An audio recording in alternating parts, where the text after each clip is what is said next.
Not media. We knew it was going to happen. We knew that leftists would lose their minds over Trump's inauguration.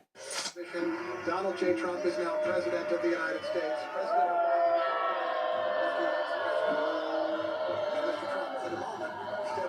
What a great honor to be able to introduce for the first time ever anywhere the 45th President of the United States of America, Donald.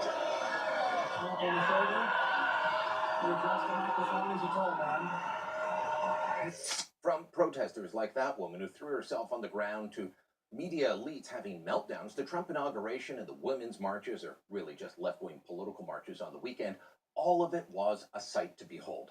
Perhaps the most disturbing tweet I spotted from one of our elites was from Saturday Night Live writer Katie Rich, who used a social media site to tweet about the 10-year-old son of Donald Trump. Barron will be this country's first homeschool shooter. Rich faced quick backlash and deleted that tweet. Now, Rich is a comedy writer. She likely thought it was funny. No one else did. The kids of politicians are off limits until they're adults. That is convention. That's the way it should be for all public figures. Their parents are the public figures. Picking on kids? That's just disgusting. Which brings me to this tweet from a reporter at National Post. Maybe Barron is a closeted Democrat. That or the kid has some serious resting bitch face. Now, Ashley Sinadi's took a lot of abuse on Twitter for that, and I'm sure plenty of comments went over the line. She was hurt by them. It shouldn't have happened, but if you start picking on the looks of a 10-year-old boy, it's going to happen. You shouldn't be going after the kids of politicians. Now, at first she defended her tweet. She's since deleted it and apologized, which is probably the right thing to do.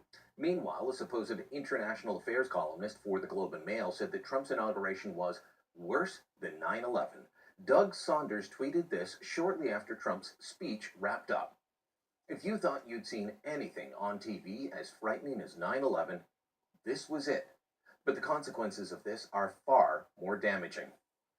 Like many of you, I watched the events of 9/11 play out on my TV screen. The bewilderment over why the first plane flew into the World Trade Center, the horror as the second plane did, the reports of a plane down in a field in Pennsylvania, another at the Pentagon.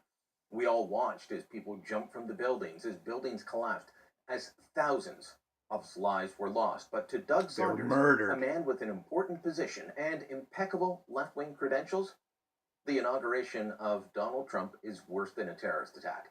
Not that Saunders sees 9/11 as a terrorist attack. In defending his comments, he referred to 9/11 as a criminal act, not a terrorist attack, just a simple run-of-the-mill criminal act.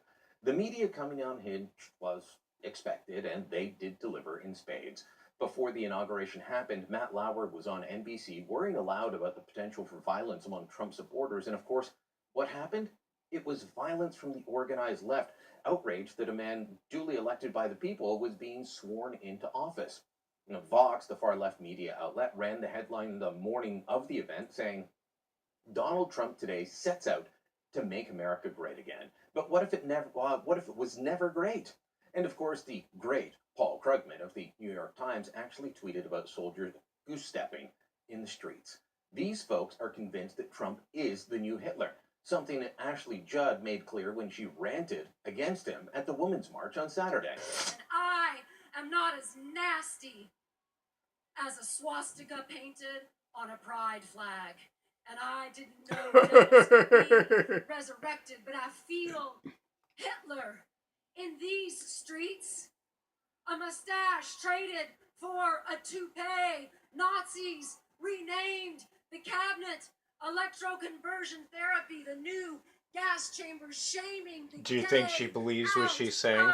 America turning rainbows into suicide. Not to be outdone with Judd's insane rant, but Madonna actually stood up at the Women's March and said she's thought a lot about blowing up the White House. Yes, I'm angry. Yes, I am outraged. Yes, I have thought an awful lot about blowing up the White House. And now Madonna's taking to Instagram to say, sorry, JK, I was speaking in metaphor. But is that going to be heard at all? And do you even believe her? We already saw the violence of the left that the left was capable of this weekend. The burning of a limousine, I bet that left a struggling worker or two unemployed. Rocks thrown, fires set, all in the name of overthrowing democracy while chanting, "This is what democracy looks like." The left says they abhor violence and they want dialogue until you speak to them and then get hit. Like Until you Donald speak Sheila to Gunn 'em. Reid did by a man at the supposed Women's March in Edmonton. I try and have a conversation Go with you. away. Get out of my face. I will break your cameras. You don't have the right to. Whoa! Calm down. You don't have the right to film me where you go. Yes, he does. Just Yeah, I do. You just hit me in the face. No, don't tell me to calm down. I'm not telling you guys should move away. You deserve to be angry. You deserve to be angry. Well, that is the left summed up right You here. deserve At a to be Women's March angry. Where they warn about the potential violence. Go to your in safe the space. right.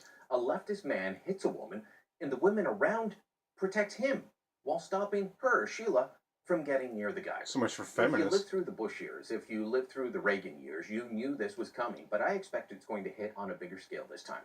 The media is going to be more biased than ever. The organized left will rise up. They're going to denounce Trump, and anyone that, never mind supports him, refuses to denounce him as a Nazi. They'll warn that the right is violent. The mainstream media will report that idea, they'll amplify that idea, they'll scare the world with that idea, and then excuse the violence of the left, the rhetoric of the left, the divisive and violent rhetoric of the left. It's going to be a long 4 years, which is why alternative media outlets like The Rebel are needed now more than ever. If you liked the video you just watched, never miss a Rebel video again. Click subscribe.